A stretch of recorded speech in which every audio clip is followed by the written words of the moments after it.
зрители, намираме се тук на летище в село Иново. Вие сте с последния епизод от този сезон на Компас. Тук зад мен са състезателните автомобили на състезателите, които участват в дисциплина дрифт. Това е едно уникално шоу, атрактивно забавление и много адреналин. Останете с нас да видите кой го спечели, как започна и се забавлявайте на воля.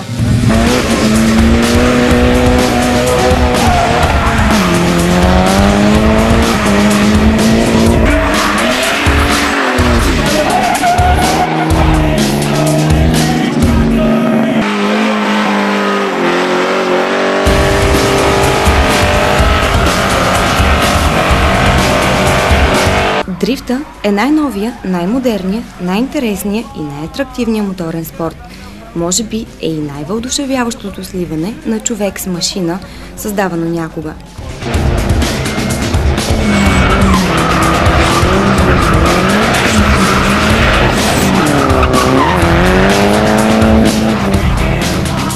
За разлика от състезанията, където победителя се определя от времето за изминаване на дадено трасе, дрифта се оценява по стил и интензитет.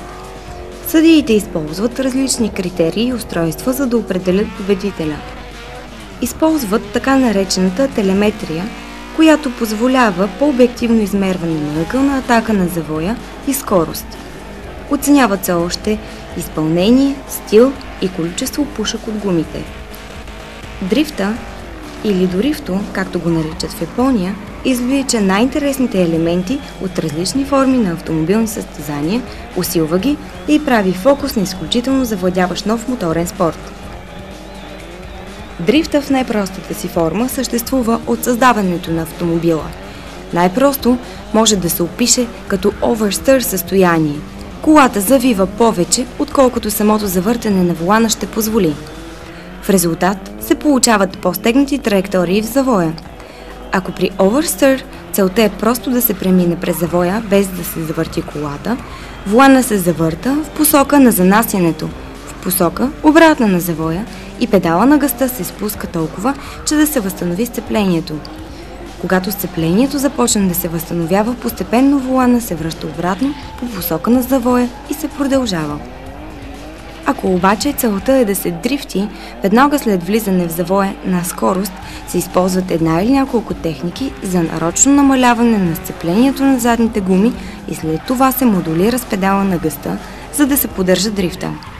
Ако всичко върви по план, задницата на колата ще започне да се пързаля в завоя. В определен момент е необходимо да се контрира или да се завъртят предните гуми в обратна на завоя посока, за да не се завърти колата.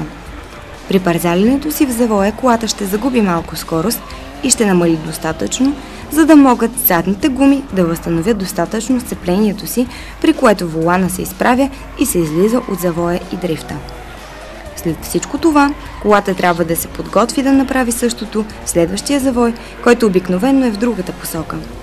Резултата от добре изпълнен дрифт е въодушевление както за пилота, така и за зрителите.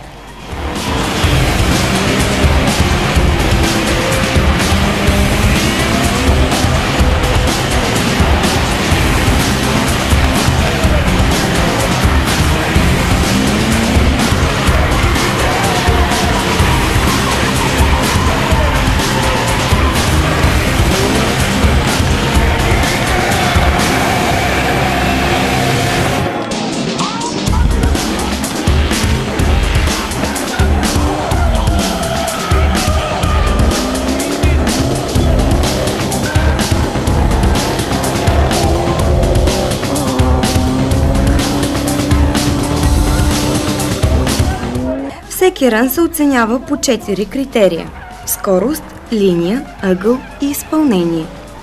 Само най-добрите рънове се броят.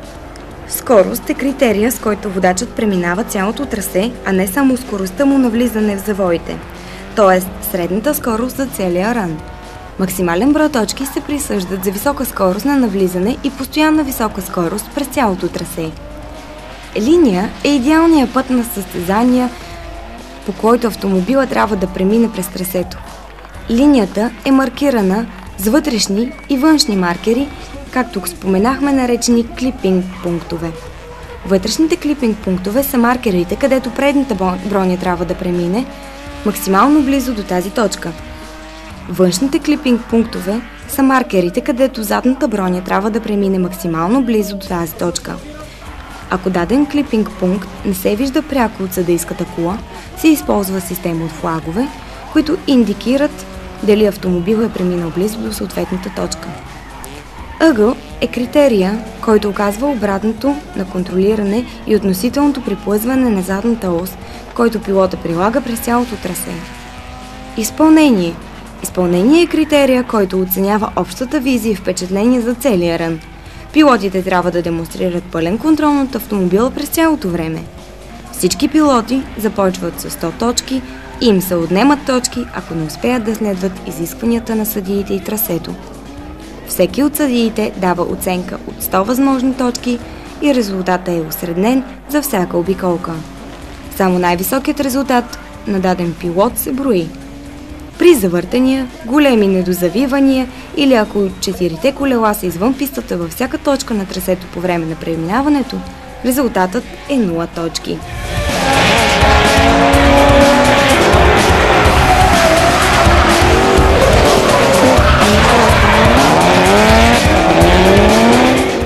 За първо място в квалификацията пилота получава допълнително 20 точки в шампионата.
Тандемните битки са базирани на два ръна, 1:1 формат, с конкуренти и състезатели, групирани въз основа на квалификационна позиция топ 16.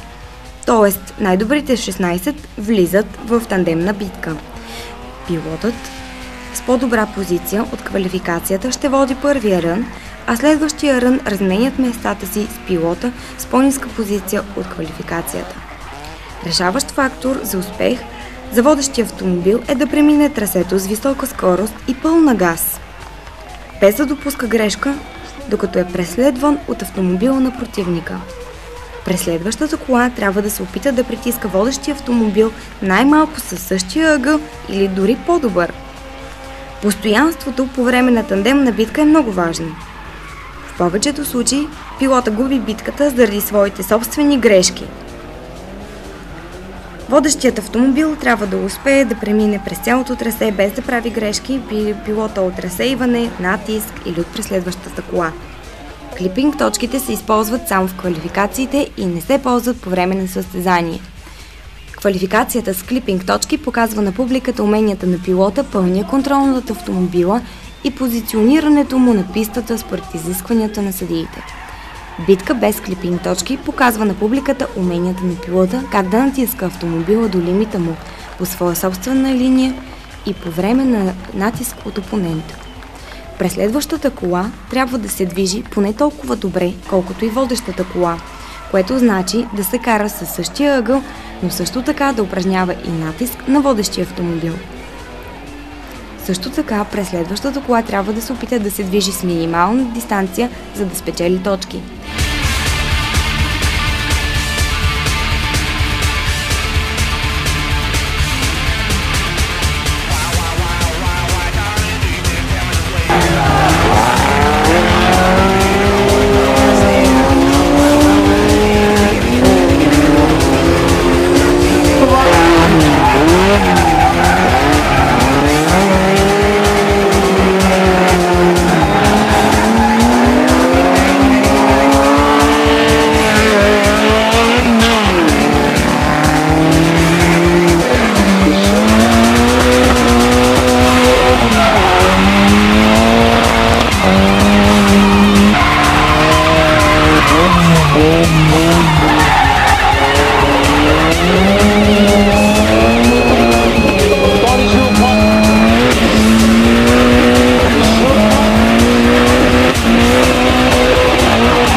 Днес битката на летище Видин завърши с първо място за Александър Язов от София, второ място за Християн Ангелов от Плевен и трето място за нашия съгражданин Емил Емилианов.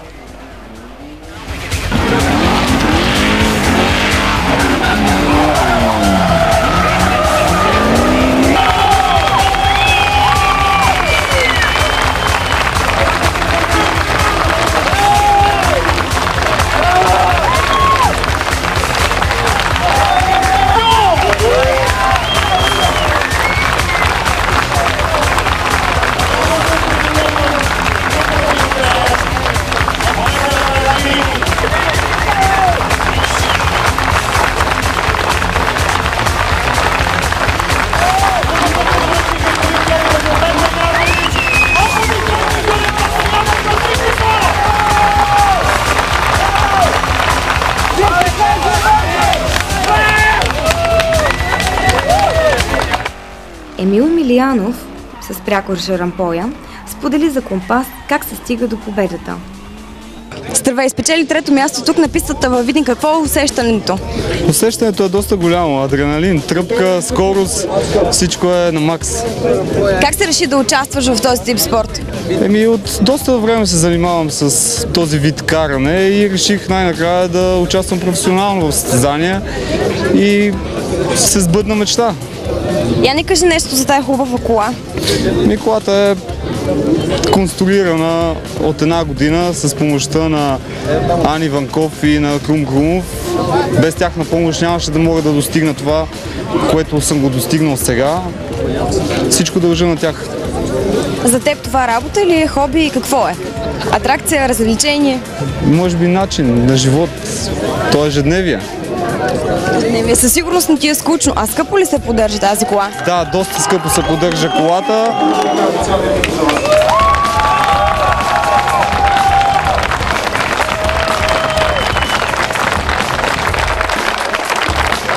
Здравейте, момчета! Как се чувствате тук на пистата във Видин след финала на голямото дрифт състезание? Много добре, всичко беше отлично. Ева за третото място на Емо. При мен просто малко шанс и липса на опити. Ти, въпреки че не влезе в финалната тройка, взе отличителната награда и стана любимец на публиката. Как се постига това? Просто в дрифта, и не само в дрифта, всички автомобилни спортове, стиловете са различни на каране. Моя е малко по-агресивен и може би заради това. Твоя стил какъв е? Малко по-нежен и по-мазен и прецизен, може да се каже, на наши термини и се получават нещата по друг начин, отколкото при по-резкото обръщане. Момчета, вие изписахте писта за тук във Видин. Какво ще пожелаете на младите шофьори и не толкова младите? Да карат разумно, да не правят глупости и по улиците да пазят децата. Да дават газ на определените за това места, както е това летище уникално и така, на пътя леко. Какви умения трябва да притежаваш, за да си позволиш да даваш газ? Не е умения, просто опит и стаж, това е. Същото, стажа и опита. Вие какъв стаж имате двамата? Той има малко по-голям стаж от мен, може би от 5-6 години. Не, от 2009 хода по такива мероприятия, иначе това си е вродено, това или ти се отдава или не. Не се... Раждаш се такъв. Не се осъзнаваш, не се събуждаш една сутрин, пийки си кафето, ще кажеш, аз на другия ден отивам и се състезавам. Добре, успех ви пожелавам, момчета. Първо място до година. Благодаря много. Вие сте екипа, който помогна това младо момче да вземе третата награда. Какво трябва да има една кола, за да стане дрифт кола? Ами, това може по-добре да попитате самия пилот, той най-добре усеща автомобила. Ние сме само изпълнителите. Има ли подобрение? Какво трябва да има, какво няма, какво махнахте?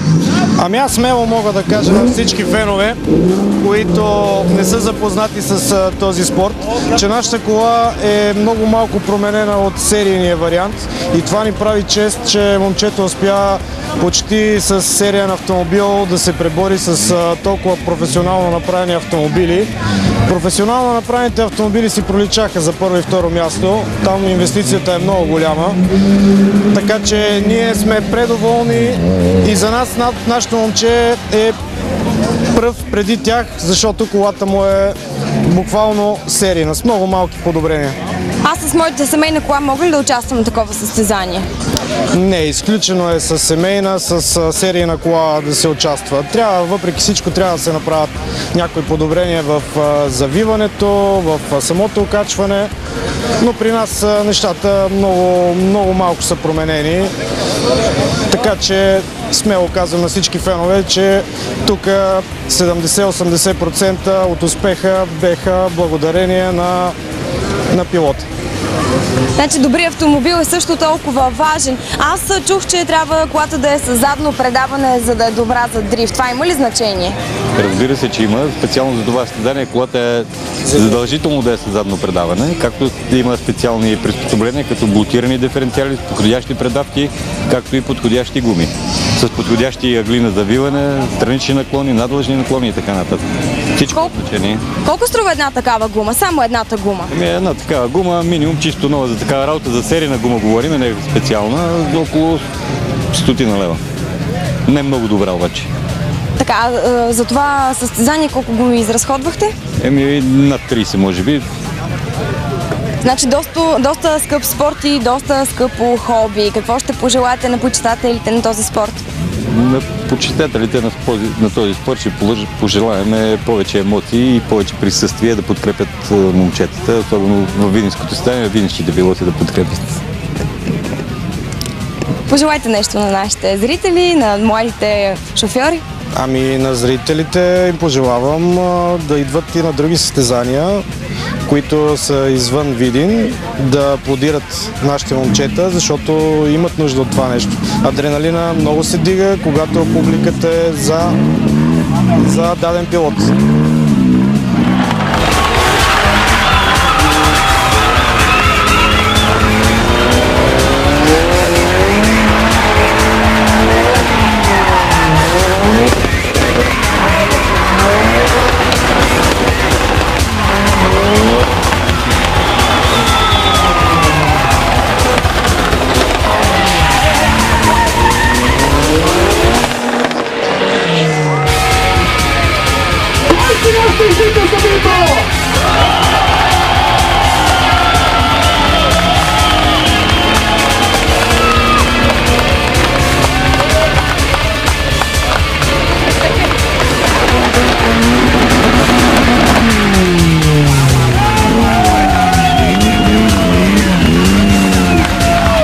Приятели, това беше последният епизод от предаването Компас. Очаквайте ни днесен. А тук това е колата на нашия състезател, който взе трето място на този шампионат по дрифт във Видин. Гледайте ни отново на есен.